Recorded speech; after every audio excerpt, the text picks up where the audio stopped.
master's degree student here in environmental law. And well, I'm going to start by telling you a little bit story.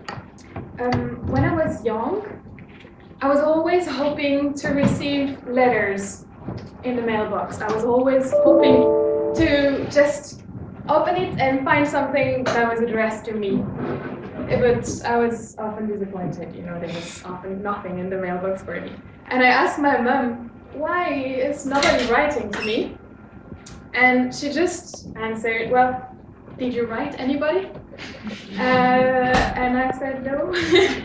So this was the beginning of understanding that I was going to have the life that I was creating. So whatever I wanted, I should make it happen, and I should shape it the way I like. So if I wanted to receive letters, I should tell my friend that. I should tell them, and I should show them how it is to receive letters. I should show them that it's so great to realize that at some point someone was thinking about us, and someone just took a paper and started writing about their day and what was happening to them, and just to share their happiness. In that way, they would realize how amazing it is to receive news from people you care for, and that you want to recreate this afterwards. So this is thanks to writing letters that I managed to keep my long-distance friendships. Those friends who are from all over the world that you meet thanks to traveling, thanks to volunteering abroad, thanks to studying abroad, or even just because you're curious and you meet foreigners in your own country.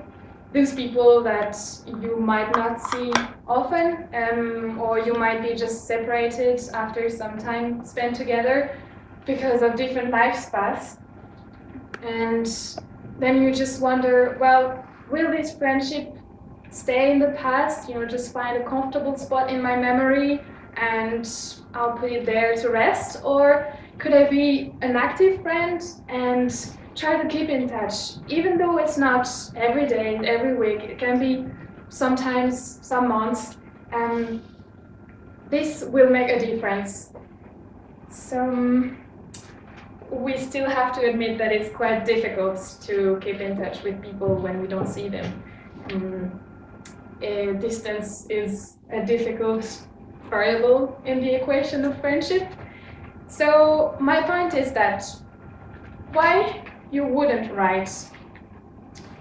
I know that writing a postcard or receiving one is quite rare nowadays, that we have emails that seem so easier to send, faster to write, but emails, you receive so many of them, they're sometimes not that interesting, not that fun, and then they get lost in the loads of other emails that you have in your email box.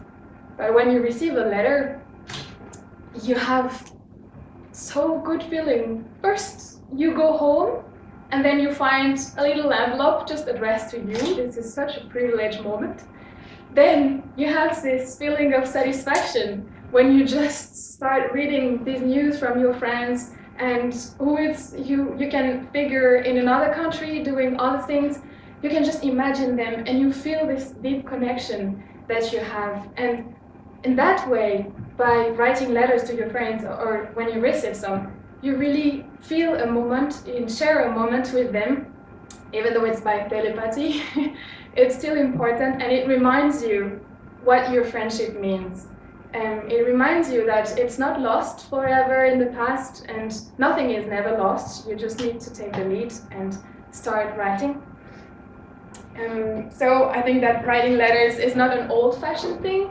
On the contrary, it touches your feelings, and I think it means that when you get that feeling of happiness, when you receive these letters, when you understand that your friends care for you because they showed you, they took a little bit of their time during their busy day, when you realize this feeling is so important, there's nothing that stops you to recreate this feeling for your friends, because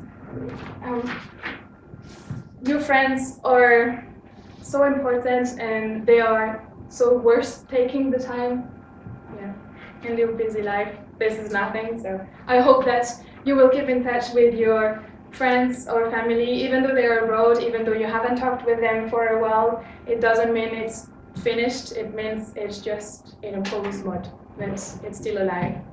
Thank you.